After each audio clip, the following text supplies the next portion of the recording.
Welcome back to the channel, good friends. Brian from Apex Detail.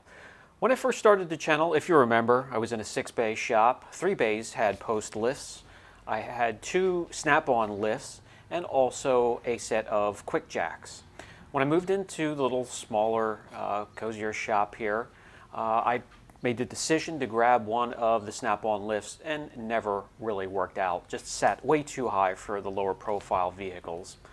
So I ordered a set of 5,000 pound QuickJacks. It's the BL5000 SLX model to be exact. The tools you're going to need: 3 quarts of the Valvoline ATF, excuse me, a set of hex keys, a valve stem tightener, a few wrenches, an adjustable wrench, and also some thread lock. The first thing you want to do here is remove the caps on the side of the cylinders on each leg. I want to show you pulling the QuickJack setup out of the box, setting it up, bleeding it, getting it ready to lift the car, what the process is like. So the first thing we want to do is pull the cap out of the cylinders on each leg. And in a box, you're going to have 2 elbows. You're going to have a few male and female quick disconnects for the hoses. You want to pull the plugs out of the cylinders and insert the elbows. The elbows will have 2 sets of threads, one with an O-ring. The O-ring is the side that goes into the cylinder. The next step is to grab the thread lock. You can use this or Teflon tape.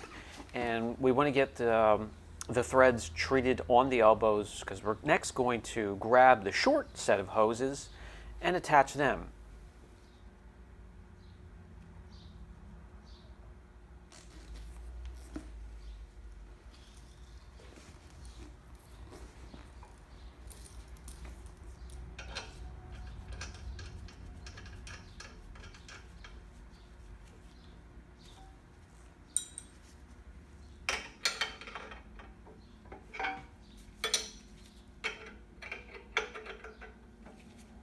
On the other end of that short hose, we're going to attach a male quick disconnect. This will be to lock together all of the hoses, the short hoses to the long hoses, which then in turn go to the pump itself, and everything can quickly be disconnected and hung up on the wall. I'll show you that at the end of the video.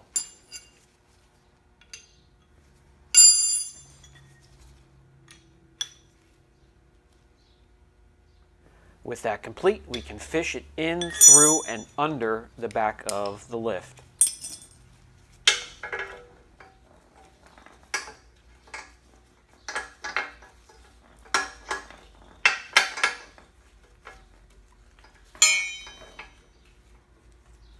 The next thing we want to do is fill both air cylinders to between 40 and 50 pounds.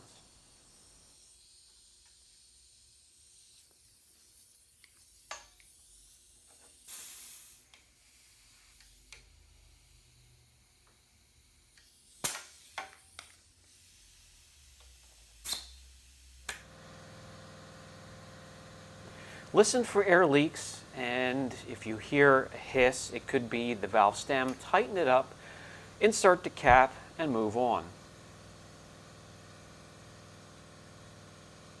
Next, we have female quick disconnects that we have to attach to the longer hoses.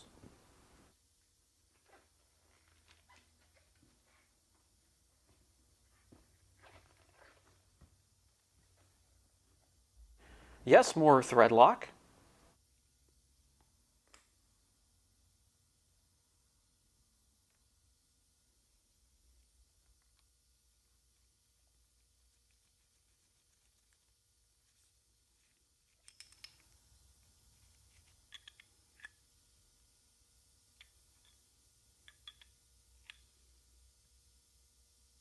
Very good. With both left and right frame complete, we can move on to the power unit. Remove the caps, and starting with the bottom one, we're going to insert the female quick disconnect. Follow that up with the top one and tighten it down.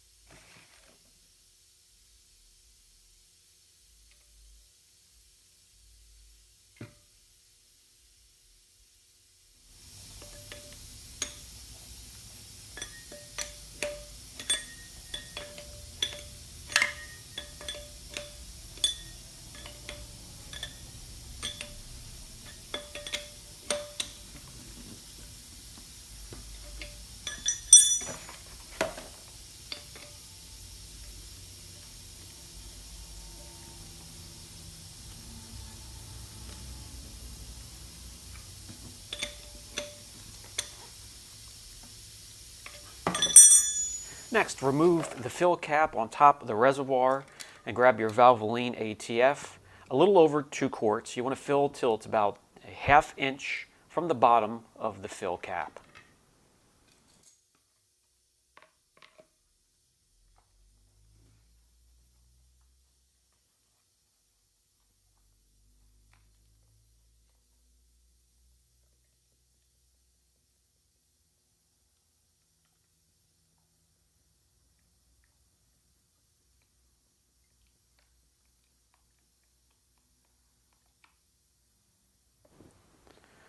Okay, now we want to connect all of the hoses and plug those into the power unit and plug the power unit in. Elevate the end that's closest to the cylinders, lift it up by stacking 3 blocks on top of each other. Hop on over to the power unit remote control and start to lift. You're going to notice it's going to be chattery at first. That's because we have to work out some air from the cylinders. Raise the lift to the first lock position and then lower it back down and do that 3 times.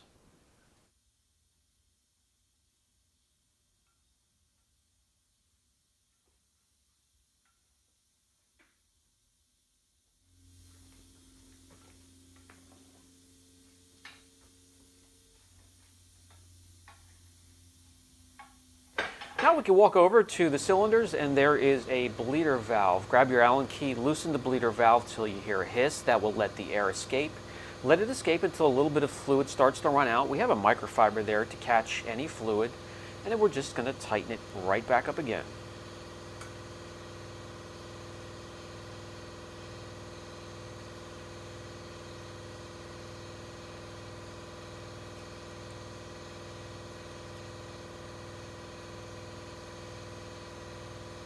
The next step, we'll hold the raise button for about 2 seconds and the lift will go up about 4 or 5 inches. Stop it right there, go over and bleed the system one more time.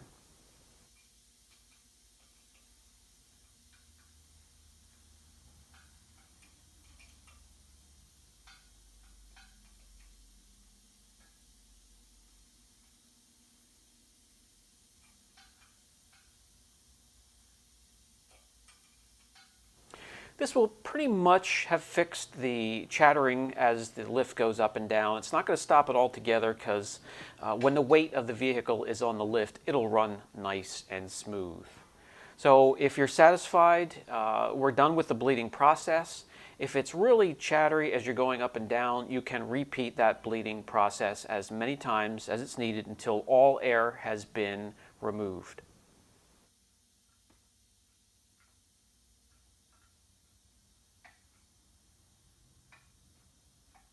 The next step is to test it with weight. So we have a little 74 BMW 2002.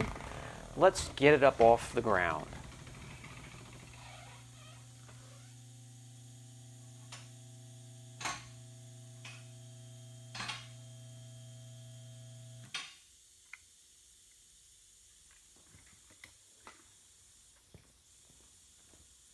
There are 2 lock positions. I take it up past the first lock position, lift up the leg on both sides, and that will keep it from locking so I can leave it right back down onto the ground again and check for leaks at all of the hose connections.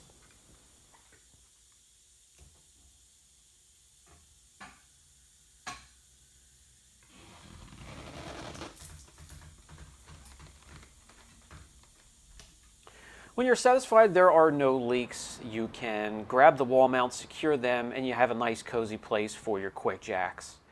Okay, let's fast forward 5 years or so and a few locations. It's been put through its paces.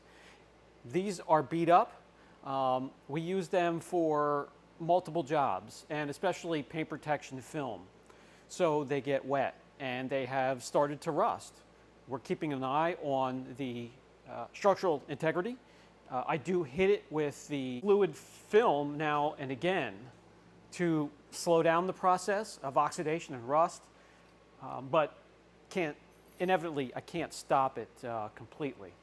But I want to go through, after 5 years, pros and cons of the lift And with transparency, I'll share if they are worth it or if they are not. Pro, they can be tucked away nicely against a wall, and they only protrude about 3 inches, 4 inches out from the wall. So they do not take up a lot of space. All you have to do is secure the hangers into some studs, and there will be plenty of strength to hang these and have confidence that they're not coming down. And then you just need a little box for the motor and the hoses and the blocks. Cons, when you need to use it, you need to lift those up. They have a little bit of weight to them, and get them to the spot that you want to lift your vehicle. Hook up the hoses, all the hoses, hook up the electric motor, and that does take a little bit of time. If you have something that is already in place, all you have to do is center the vehicle and lift. So in contrast, we have a 10,000-pound Atlas lift here. The pros with that compared to this, when we have the vehicle lifted with the QuickJacks, we don't have this post in the way on the side of the vehicle. Or if you have a 4-post, you're going to have a post there, one there, and one on the other side, and they are in the way.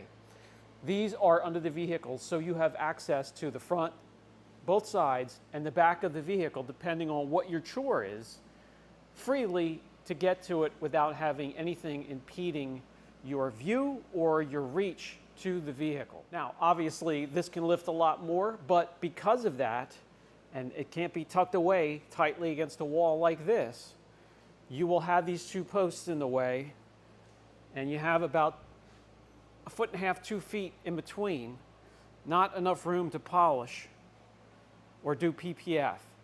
So we have some pros and cons, and we can keep going. Now, depending on the QuickJack that you order, a con is going to be the weight limit of the unit.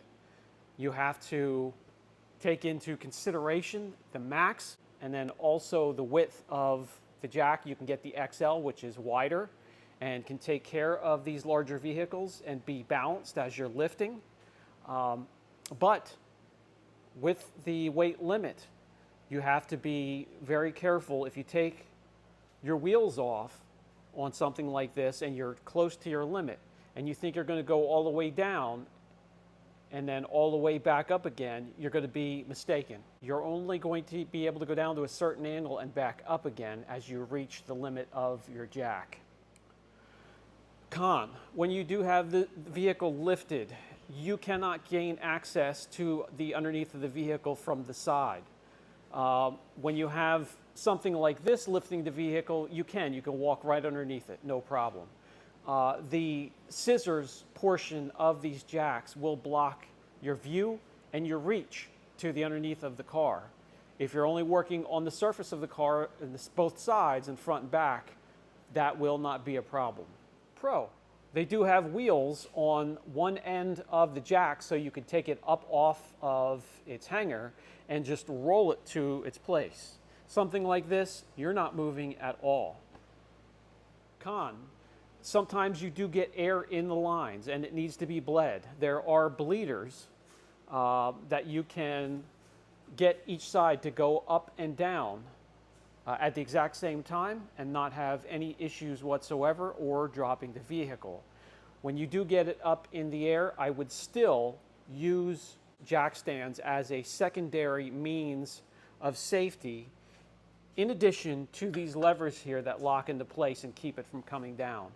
You can never be too careful. Guys, the first and second location that we had these and that's when we ordered them, did not have a lift whatsoever. So these paid for themselves within the first few jobs. Is it worth the money? It absolutely was for us. So I'm going to say it depends on your situation. Having an Atlas, a 10,000-pound lift, we still use this. We'll take this over into the paint booth if I need to lift it up and be able to paint the lower part of a rocker panel where something like that, the posts would get in my way. I have nothing in the way with these. Or sometimes we'll roll these over into the next bay here if we just want to get it high enough to PPF the bottom of a rocker or the bottom of a bumper, and then we'll just put them away. We can also do the same thing with the Atlas lift, but we cannot get to the rocker panels if we use that one. So lots of pros and cons. Is it worth the money? Absolutely. I had no problems whatsoever in 5 years of using this almost on a daily basis. All right, guys, that's going to do it for this video. If you have any more questions on the QuickJacks, put them down in the comment section. What do you think of these? Are you thinking of purchasing something like this for your garage or your shop? Let us know down below, and I can help you with any questions that you have. I'll catch you in the next video.